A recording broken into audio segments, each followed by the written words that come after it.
السلام علیکم. تمام تعریفیں رب ذوالجلال کے لیے اور لاکھوں درود حضور خاتم النبیین علیہ السلام کے لیے. حق ٹائم خوشامدید میں ہوں کاشف رضا. ناظرین آج بات کریں گے پاکستان مسلم لیگ نون کے رہنما چودھری حامد حمید صاحب کے حوالے سے. ان کا ایک بیان سوشل میڈیا پہ گزشتہ دنوں کافی وائرل رہا. میں اس لیے تاخیر سے بات کر رہا ہوں کہ مجھے امید تھی، وہ ایک ہوتا ہے نا خوش فہمیوں کے سلسلے اتنے دراز ہیں، تو ایک خوش فہمی تھی کہ شاید اس پر پنجاب کی وزیر اعلیٰ مریم نواز صاحبہ وہ نوٹس لیں، وزیر اعظم شہباز شریف صاحب نوٹس لیں گے، یا پھر قائد میاں محمد نواز شریف صاحب اس پر نوٹس لیں گے، لیکن ایسا نہیں ہوا. اس پر بات کریں گے کیا معاملہ رہا.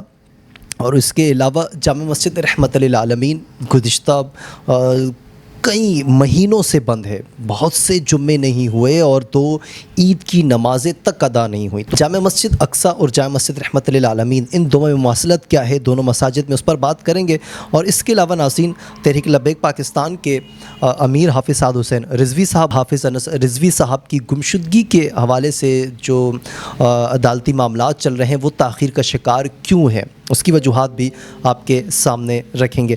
سب سے پہلے بات کر لیتے ہیں ناظرین مسلم لیگ نون کے رہنما چودھری حامد حمید صاحب کے حوالے سے. ان کے الفاظ تھے کہ اتنا جلدی ریلیف، تو یہ ان کو میں سائلنٹ کر لیتا ہوں، یہ الفاظ میں ادا نہیں کروں گا کیونکہ کفری الفاظ ہیں، آپ تمام لوگ جانتے ہیں کہ یہ الفاظ کیا انہوں نے ادا کیے. آگے انہوں نے اس کو اس سے جا کے جوڑا جتنا جلدی ریلیف اس وزیر خزانہ نے عوام کو دیا. اب یہ بیان کسی بھی عالم، تو حیران ہوں کہ علماء کرام نے اب تک کوئی فتوے جاری کیوں نہیں کیے، علماء کرام نے اب تک ڈیمانڈ کیوں نہیں کی کہ معافی مانگی جائے. اچھا یہاں پر بھی بس نہیں ہوتی، پورا اسمبلی ہال ان کے اس بیان پر تالیاں بجا رہا تھا، یوں ڈیسک بجا بجا کے تعریف کیے جا رہا تھا، یعنی کہ کمال کا جملہ انہوں نے ادا کیا. مجھے تو اس پہ حیرت ہو رہی تھی کہ ایک شخص سے جانے انجانے میں ان سے ایک کفریہ کلمات ادا ہو جاتے ہیں. اب وہ ایک الگ بات ہے کہ انہوں نے جان کی کیا یا انجانے میں ہوا، لیکن دیگر باشعور ذی شعور لوگ وہاں موجود تھے، وہ تمام کے تمام اس بیان کی تائید کرتے ہوئے ڈیسک بجا کر ان کی تعریف کر رہے تھے کہ کیا زبردست قسم کی بات آپ نے کہی. تو کیا تمام پر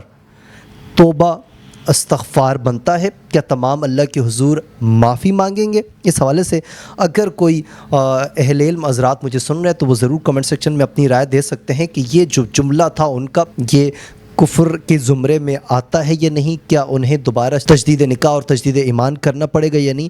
اب مجھے افسوس اس پر ہے ناظرین. دیکھیں جامع مسجد رحمت العالمین کی بھی بات کر لیتے ہیں کہ وہ بند ہے. اس کی وجہ کیا ہے کہ جی ایک جتھا ہے وہ وہاں سے نکلتا ہے، وہ حکومت پر چڑھائی کر دیتا ہے. وجوہات کیا ہوتی ہیں؟ وجوہات جامع مسجد اقصیٰ ہوتی ہے، وجوہات فلسطین ہوتا ہے، وجوہات عوام کو ریلیف دینا ہوتا ہے، وجوہات نبی علیہ السلام کی حرمت پر پہرا دینا ہوتا ہے، اس طرح کی تمام چیزیں.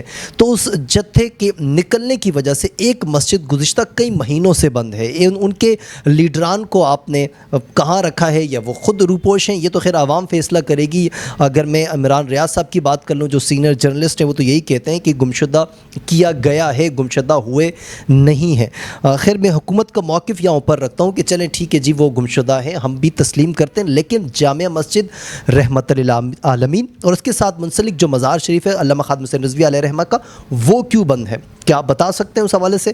اتنے ماہ گزر چکے ہیں اور پھر ہم روتے ہیں کہ مسجد اقصیٰ کیوں بند ہے، اور پھر ہم مسجد اقصیٰ کی بات کرتے ہیں، وہاں کے جو نمازی ہیں وہ نماز مسجد اقصیٰ میں ادا نہیں کر پا رہے ہیں، وہاں کی بات کرتے ہیں.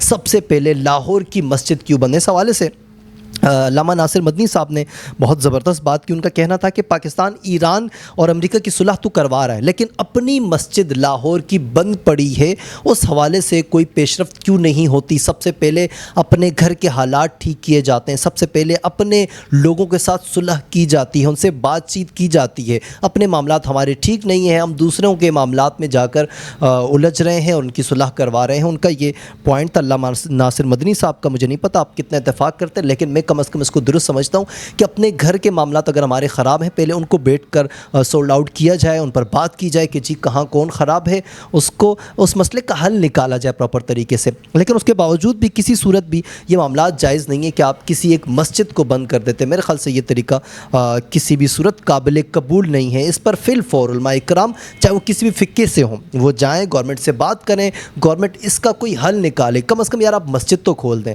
اس مسجد سے کون سا بغض ہے، کون سی بیر ہے مسجد میں؟ اب تو حافظ سعد حسین رضوی صاحب، ان کے بھائی حافظ انس رضوی صاحب بھی موجود نہیں ہیں. کوئی بھی آپ عالم جو ہیں وہ آپ مفتی منیر الرحمان صاحب سے کہہ دیں کہ آپ اپنی مرضی کا عالم لا کر یہاں لگا دیں، لیکن مسجد بند نہیں ہونی چاہیے. میرا صرف پوائنٹ ذاتی اتنا ہے. خیر ناظرین